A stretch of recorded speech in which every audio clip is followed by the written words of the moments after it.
रीइंकार्नेटेड के एपिसोड 181 के साथ हाजिर हो। तो लास्ट एपिसोड के एंड पे हमने देखा था जाओची बहुत सारी पिल्स बनाने के बाद उन्हें एक थैले में भरता है और अपने ग्रैंडपा और फादर के पास चला जाता है। उनसे कहता है, मैंने सुना है कि आप जाओची उनकी मैरिज प्रपोजल लेकर अपन फैमिली में जाने वाले हैं, तो ये मेरी तरफ से उसके लिए तोहफा है क्योंकि मैं उसका बड़ा भाई हूँ। हमारा जाओची सोच रहा होता है क्योंकि बहुत ही जल्दी मैं स्काई परफॉर्म में वापस जाने वाला हूँ, इसी वजह से जिस यहाँ पर इनको तोहफा देकर तो जाना पड़ेगा। जाओची अपने उस बड़े से थैले को उनके सामने रख देता है। ग्रैंडपा और फादर दोनों ही उस थैले की तरफ देखकर कहते हैं, इसके अंदर क्या है। तो जाओची इसको खोलता है तो उसके अंदर बहुत सारी पिल्स रखी होती हैं। वो इतनी सारी पिल्स को देखकर बहुत ज्यादा हैरान हो जाते हैं और कहते हैं, सारी की सारी पिल्स तो एम्परर लेवल की पिल्स हैं, इन सारी पिल्स को तुम कहां से लेकर आए हो। जाओची भी उनसे कहता है, क्या वाकई में ये बहुत ज्यादा खास पिल्स हैं। पूरे 15 दिन तक बहुत ज्यादा मेहनत किया और उसके बाद जाके मैंने इन पिल्स को बनाया। हालांकि जिस हाल में बैठकर मैं इन पिल्स को बना रहा था वो हाल भी डिस्ट्रॉय हो गया है। फादर उसे कहते हैं, तुम अभी भी ये कह रही हो कि क्या ये वाकई में बहुत ज्यादा खास पिल्स हैं। ये बहुत ज्यादा खास पिल्स हैं। ग्रैंडपा हंसते हुए से कहती हैं, अगर हमारे ड्यूक बाओकिंग को इस बारे में पता चल गया कि तुमने सिर्फ और सिर्फ 15 दिन में एम्परर परफॉर्म की पिल्स को बना लिया है, वो तो बेचारे सुसाइड कर लेंगे क्योंकि उनका क्लैन पूरे 50 साल लगाता है सिर्फ और सिर्फ एक पिल को बनाने के लिए, और तुमने 15 दिन में इतनी सारी पिल्स बना दी हैं। जाओची कहता है, वैसे मैं यहाँ पर आने से डर रहा था क्योंकि मैंने उस पूरे के पूरे हाल को डिस्ट्रॉय कर दिया है, तो मुझे लगा कि यहाँ पर आने के बाद आप मुझे यहाँ पर गुस्सा करेंगे, मुझे डांटेंगे कि मैंने आपके पूरे हाल को डिस्ट्रॉय कर दिया। लगता है कि मैंने यहाँ पर काफी अच्छी चीज बनाई है। ग्रैंडपा और ग्रैंडफादर दोनों एक दूसरे से कह रहे होते हैं, एक कहता तुम्हारा पोता बहुत ज्यादा अच्छा है, एक कहता तुम्हारा बेटा वाकई में बहुत ज्यादा अच्छा है। कहीं से हमारा नेक्स्ट सीन जोड़े का दिखाया जाता है। जाओची अपनी होने वाली वाइफ के पास जाता है। वो दोनों छत के ऊपर खड़े होते हैं बड़े से चांद के सामने रोमांटिक सा सीन में। ह्यूमन क्वीन जाओची से कहती है, क्या तुम्हारा वापस जाना जरूरी है, क्या तुम यहाँ पर नहीं रुक सकते। जाओची से कहता है, मेरा वापस जाना बहुत ज्यादा जरूरी है क्योंकि टियानशान कॉन्टिनेंट में बहुत सारे ऐसे लोग हैं जिनकी मुझे परवाह है और वो सभी लोग मेरी परवाह करते हैं। मुझे यहाँ पर डीमन लुशरी राम में आए हुए पूरे 3 साल हो चुके हैं, अब तो मुझे वापस लाजमी जाना चाहिए। ह्यूमन क्वीन उसे कहती है, अच्छा ठीक है तुम वापस जा सकते हो। जाओची उसे कहता है, जब मैं यहाँ से वापस अपने स्काई परफॉर्म में चला जाऊंगा, कहते हैं क्या तुम मुझे मिस करोगी। ह्यूमन क्वीन उसे कहती है, नहीं मैं तुम्हें बिल्कुल भी मिस नहीं करूंगी। जबकि हमारा जाओची उसे कहता है, तुम्हारा तो मुझे पता नहीं लेकिन मैं तुम्हें बहुत ज्यादा मिस करूंगा। ह्यूमन क्वीन ये बात सुनने के बाद शर्माना शुरू कर देती है, जबकि उसी वक्त हमारा जाओची आगे बढ़ता है और उसे किस कर देता है। यहाँ पर रात गुजरने के बाद सुबह का सीन दिखाया जाता है डीमन पैलेस से।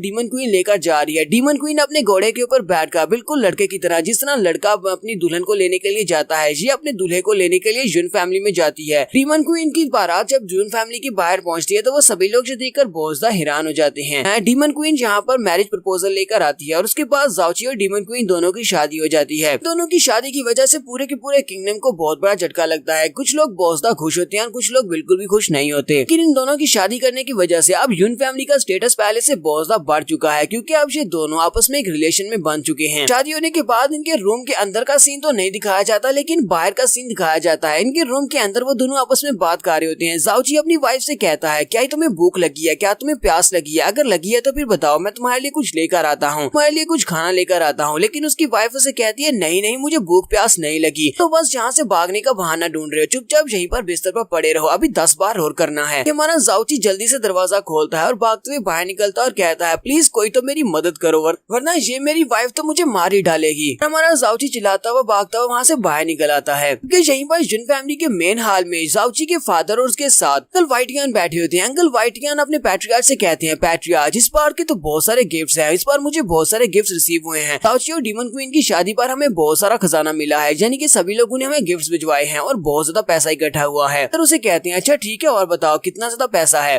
दरवाजा खुलता है और जाओची भी वहाँ पर पहुंच जाता है और वो लंबी लंबी सांसें ले रहा होता है जैसे कि वो भागकर वहाँ पर आया हो। अदर और उसके अंकल जाओची की तरफ देखते हैं तो जाओची बेचारा कांपते हुए घुटनों के साथ वहाँ पर आता है। उसकी टांगे बेचारे की कांप रही होती है, लगता है कि उसने अपनी फैक्ट्री को कुछ ज्यादा ही यूज कर दिया है। जाओची वहीं पर आकर उनके साथ टेबल पर बैठ जाता है, पानी उठाता है और पीना स्टार्ट करता है। साथ ही वो उनसे कहता है, लगता है कि अब फाइनली मुझे भी कुछ रिलैक्स करने को मिलेगा। जबकि फादर और अंकल दोनों हंसना शुरू कर देते हैं जैसे कि उन दोनों को पहले से पता है कि इस बेचारे के साथ क्या हो रहा है। जाओची उन दोनों से कहता है, डैड ग्रेट एल्डर आप लोग यहाँ पर किस बारे में बात कर रहे हैं। फादर कहते हैं, वाइटियान तुम इसको बताते क्यों नहीं, क्योंकि जाओची यहाँ पर वापस आ गया है तो इसे बताओ कि इसकी शादी पर कितने ज्यादा गिफ्ट्स इकट्ठे हुए हैं। कल वाइटियान उसे कहते हैं, मेरी रिंग के अंदर इस वक्त वो सारे के सारे गिफ्ट्स हैं जो कि तुम दोनों की शादी के ऊपर आसपास के इलाकों से भेजे गए हैं। सभी क्लैन मेंबर्स ने तुम्हारे लिए गिफ्ट्स भेजे हैं और ये गिफ्ट्स बहुत ज्यादा हैं क्योंकि पूरे के पूरे डीमन लुशरी राम से डीमन क्वीन के लिए गिफ्ट्स भेजे गए हैं। इसमें मेरे पास जो तलवारें हैं वही 1000 से ज्यादा हैं। बहुत सारी ऐसी तलवारें हैं जो कि एम्परर परफॉर्म राम की है, बहुत सारी सेंट लेवल की हैं और बहुत सारी स्काई परफॉर्म राम की तलवारें हैं। जाओची भी ये बात सुनते ही बहुत सा हैरान होता है और कहता है, ये तो बहुत ही अच्छी बात है कि इन लोगों ने हमें बहुत सारे गिफ्ट्स भेजे हैं, लेकिन हमारे पास बहुत सारी तलवारें हैं। उसी वक्त लिटिल हॉन्ग को भी दिखाते हैं। लिटिल हॉन्ग बहुत ज्यादा खुश हो जाती है और कहती है इसका मतलब मुझे बहुत ही डिलीशियस खाना मिलने वाला है, सारी की सारी तलवारें तो मुझे चाहिए क्योंकि मुझे इन्हें खाना है। जाओची कहता है अच्छा ठीक है, फिर मैं तुम्हारे लिए तलवारें ले लेता हूँ। जाओची अपने डैड से कहता है डैड ग्रेट एल्डर के पास खजाने में जितनी भी तलवारें हैं वो सारी की सारी तलवारें मुझे दे दें, बाकी का सारा खजाना आप लोग खुद ही मैनेज कर सकते हैं, वो सारे गिफ्ट्स आपके हुए। ग्रेट अंकल उसे कहते हैं क्या वाकई में तुम सच कह रहे हो? जाओची कहता है हाँ मैं बिल्कुल सच कह रहा हूँ। वो उसे कहते हैं चलो फिर ठीक है, बाद में पछताना मत। जाओची कहता है मैं क्यों पछताऊंगा। वक्त ग्रेट अंकल अपनी रिंग को ओपन करते हैं तो उसके अंदर से खजाना बाहर निकलता है और खजाने का पूरा ढेर लगा होता है। वो एक माउंटेन के बराबर इतना ज्यादा खजाना होता है, इतने सारे लोगों ने गिफ्ट्स भेजे होते हैं। जाओची कहता है अब लगता है कि मैं वाकई में पछताने वाला हूँ, मैंने सिर्फ इनसे तलवारें मांगी हैं जबकि बाकी का खजाना तो बहुत ज्यादा है। नेक्स्ट सीन फिर से हमारे जाओची के रूम का दिखाया जाता है। जाओची अपने कपड़े पहन लेता है और अपनी वाइफ से कहता है अब मुझे जाना होगा, मैं स्काई परफॉर्म राम में जाने वाला हूँ, तुम्हें यहीं पर छोड़कर अपना बहुत सा ध्यान रखना होगा। मैं बहुत ही जल्दी डीमन लेजेंडरी राम में वापस आऊंगा तुम्हारे पास तुमसे मिलने के लिए, फिलहाल के लिए मैं यहाँ से जा रहा हूँ। तो उसकी वाइफ उसे कहती है ठीक है तुम भी अपना ध्यान रखना, लेकिन वहीं पर बिस्तर पर बैठी बैठी वो रोना शुरू कर देती है। नेक्स्ट सीन जुन फैमिली की जुन सैंक्चुरी का दिखाया जाता है। जाओची तैयार होने के बाद जुन सैंक्चुरी में पहुंच जाता है जहाँ पर ये लोग फॉर्मेशन को ओपन करके इसको टेलीपोर्ट करने वाले हैं। जाओची के मॉम डैड और ग्रैंडपा और बाकी के सभी लोग भी वहीं पर होते हैं। जाओची उन सभी लोगों से कहता है इस बार मैं वापस जा रहा हूँ, आप सभी लोग मुझे ज्यादा मिस मत करना क्योंकि आपको पता है कि मैं वापस आने वाला हूँ, बहुत ही जल्दी यहाँ पर आप लोगों से मिलने के लिए वापस आऊंगा। मदर आगे बढ़ती है और उसे कहती है स्काई पर फाउंड राम बहुत ज्यादा खतरनाक है, वहाँ पर तुम्हें बहुत ज्यादा ध्यान रखना होगा, वहाँ पर बहुत ही पावरफुल दुश्मन है। जाओची उनसे कहता है मोम आपको ज्यादा परेशान होने की जरूरत नहीं है, अब आपका बेटा भी बहुत ज्यादा स्ट्रॉन्ग है। मामा जी आगे बढ़ते हैं और उसे कहते हैं बच्चे अगली बार जब तुम वापस आओगे तो हम दोनों बैठकर बहुत ज्यादा ड्रिंक करेंगे तक हम दोनों टल्ली नहीं हो जाते। जाओची मामा जी से कहता है हाँ क्यों नहीं मामा जी, अगली बार जब मैं आऊंगा तो हम दोनों पियेंगे।